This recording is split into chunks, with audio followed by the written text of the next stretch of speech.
जय हिंद छात्रों, आज हम लोग पढ़ने वाले हैं बहुत ही इंपॉर्टेंट टॉपिक बायोलॉजी का, जिसका नाम है डीएनए।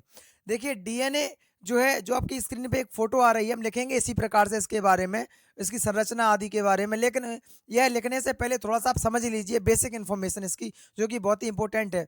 तो आइए समझते हैं डीएनए के बारे में। देखिए डीएनए का जो मॉडल है, जिसे कहते हैं द्विकुंडलित मॉडल, यह किसने दिया था? वॉटसन एंड क्रिक ने। आप चाहो तो अपनी कॉपी में नोट कर सकते हैं, किसने दिया था? वॉटसन एंड क्रिक ने। अब और आइए देखते हैं। देखिए एक होता है हमारी जो कोशिका होती, शरीर की सबसे छोटी इकाई क्या होती? कोशिका। कोशिका कोशिका के अंदर कई प्रकार के अंग पाए जाते हैं। उन्हीं अंगों में से एक होता है केंद्रक। आपने शायद पिछली कक्षाओं में पढ़ा होगा केंद्रक।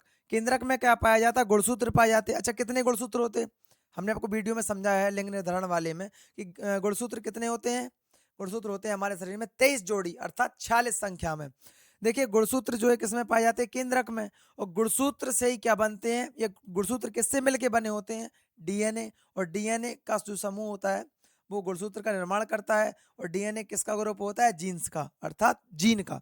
अब देखिए यहाँ पे जो केंद्रक है, केंद्रक के अंदर क्या पाया जाता है? केंद्रक अम्ल। या केंद्रक के अंदर क्या पाया जाता है? केंद्रक अम्ल, जो कि दो प्रकार का होता है। कौन कौन से? डीएनए और आरएनए। डीएनए का नाम क्या होता है? Deoxy ribo nucleic acid. और आरएनए का नाम होता है राइबो न्यूक्लिक एसिड। अब देखिए यहाँ पे डीएनए जो होता है आपका, भी हमने आपको क्या क्या बताया कि गुणसूत्र किसका ग्रुप होता है? डीएनए का। और डीएनए किसका ग्रुप होता है? जीन का। आप यहाँ पे देख सकते हैं।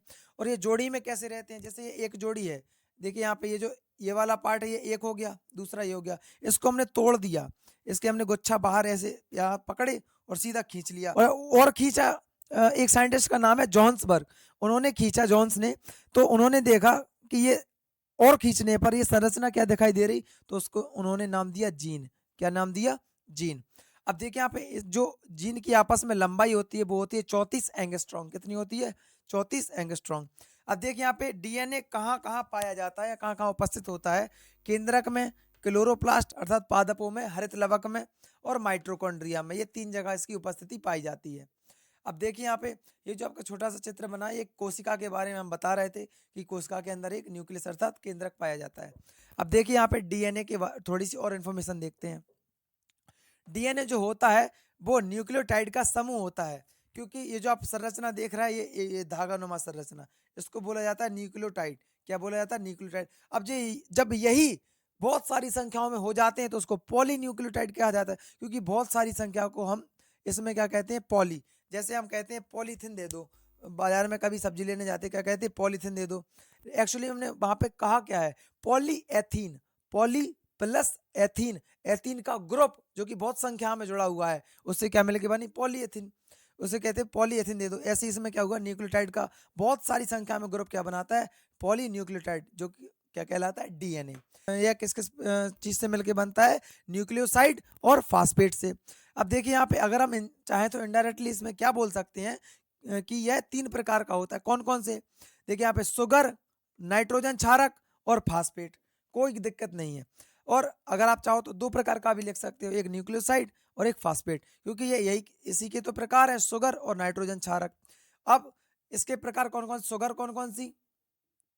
देखिए यहाँ पे शुगर कौन कौन सी? एक तो हो गई deoxy ribo nucleic sorry deoxy ribo शर्करा, और एक राइबो शर्करा।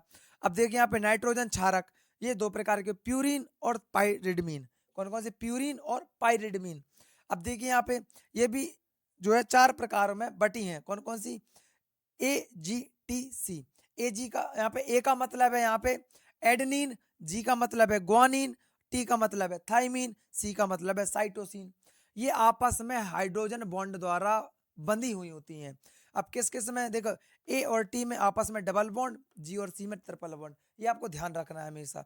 ए और टी में आपस में डबल बॉन्ड, जी और सी में ट्रिपल बॉन्ड। 1-2 बार आप रिपीट कीजिए, आराम से याद हो जाएगा। अब देखिए यहाँ पे इसकी जो संरचना होती है वो द्विकुंडलित मॉडल होती है। कैसी? मतलब क्या है? इसमें 2 संरचनाएं होती हैं। और आरएनए में कैसी? केवल एक ही संरचना होती। राइबोन्यूक्लिक एसिड बोलते हैं। जब हम वो पढ़ाएंगे आपको नेक्स्ट पार्ट में, तब उसमें अच्छे से समझा देंगे। अब देखिए यहाँ पे ए जुड़ा है टी से, जी जुड़ा है सी से, जैसा कि अभी हमने आपको यहाँ पे बताया है। टी जुड़ा है ए से, जी सी से, टी ए टी जी सी, ऐसा ही चल रहा है। ये बीच में आपको जो दिख रहा है ये है जीन। और इसकी जो दूरी है वो क्या है? 34 एंगस्ट्रॉम, जो कि अभी हमने आपको यहाँ पे समझाया है।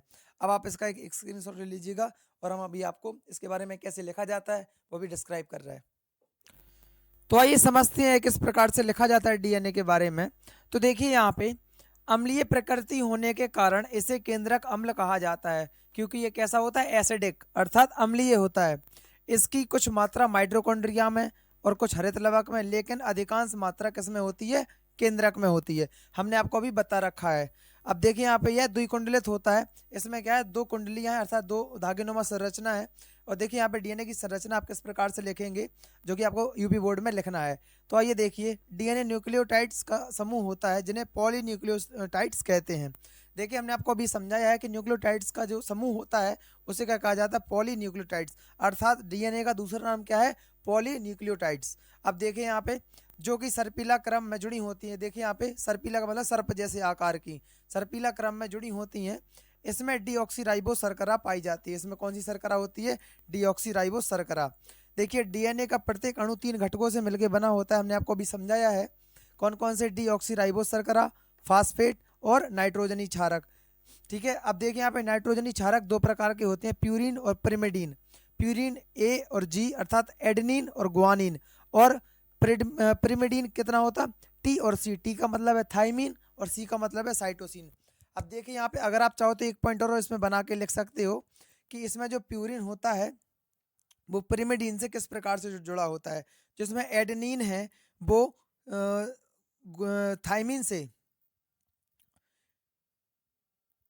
जो एडेनिन है वो थाइमिन से डबल बॉन्ड के द्वारा जुड़ा होता है, और जो ग्वानिन है वो साइटोसिन से ट्रिपल बॉन्ड के द्वारा जुड़ा होता है। ठीक है, अब आप इसका एक स्क्रीनशॉट ले लीजिएगा। देखिए अगर आपको वीडियो अच्छी लगी हो तो एक लाइक और एक कमेंट जरूर कीजिए, जय हिंद सर करके।